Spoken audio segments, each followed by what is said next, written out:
Hi there, Sanmunani Molweni. Welcome to Fix Channel. If you're new here, please subscribe before the end of the video. If returning, thank you for love and support. I appreciate you.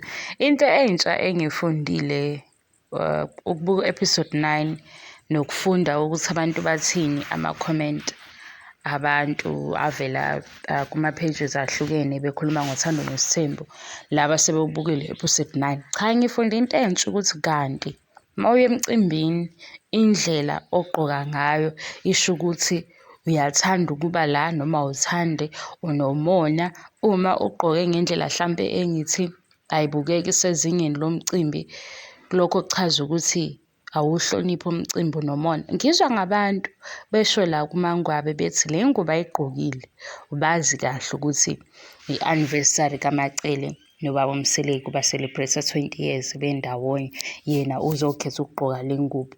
Ayiyimbi ingubo, ngichaze laba abangakayiboni, kodwa nizoyibona ngoba isithombe esikhona la. Bengisho laba abangakayiboni episode 9. Ayiyimbi leya ngubo, i-right, yinhle, kodwa uMangwabe ushade nobaba uMseleki onemali. Ubaba uMseleki okuthiwa uyimiliyoneri.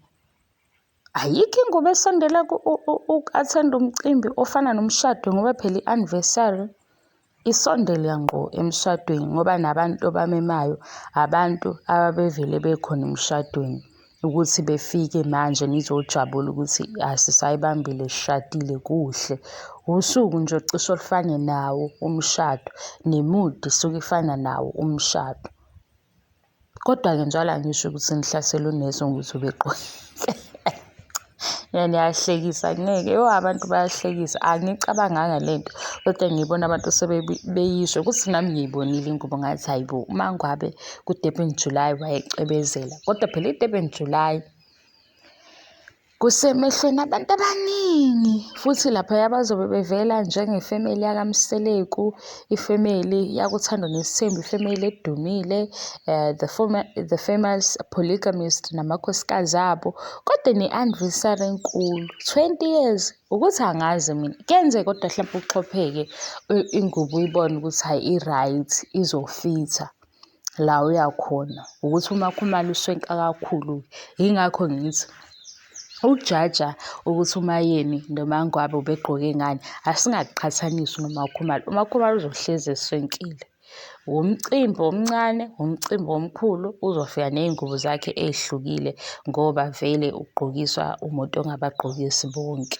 Kanti uMayeni unezakhe iy'ngubo ay'dayisayo okuzofanele ukuthi ay'promote manje esesebenzisa i-show lebuka abantu abaningi ukuze abantu bayithanda ley'ngubo besho ukuthi hayibo, le ngubo kaMayeni ngiyayithanda, bayazi ukuthi bazoyithenga kuyena. Akufani noMakhumalo okuzothi hlampe omthungelayo uyamsiza futhi naye ngelinye isayidi ngoba abantu bazothi cha, siyayithanda iy'ngubo zamaKhumalo. uMakhumalo uyithathaphi le ngubo, osekufanele ukuthi uMakhumalo abe specific la ku-social media wakhe ukuthi ingubo ebengiyigqoke ku-episode bani ngiyenzele obani, or uyithenge kuphi. Ngaleyo ndlela sekunebhizinisi elithile phakathi kaMakhumalo nomgqokisayo, uyabona umehluko. Kanti uMayeni yena ngokwakhe unesitolo online athengisa khona iy'ngubo, yingubo engisayibonile manje. Ithuba elivelayo ngoba phela uthando nesithembu uvula izinto eziningi. Banomnakwethu elinye ibhizinisi manje lenze ubaba uMseleki ngenxa yothando nesithembu. Igumbi lamakhosikazi livela kuthando nesithembu.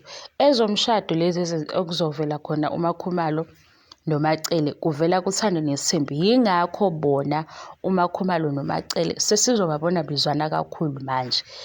Uma ikhona into abebenayo ibheda kufanele beyi-ayine ngoba manje sebeya ngale ukuyokhuluma nabanye omama bashadile nobaba ngomshado. Manje abantu bazothi hayibo, bayithathaphi lento kunje kuphi, uyayibo.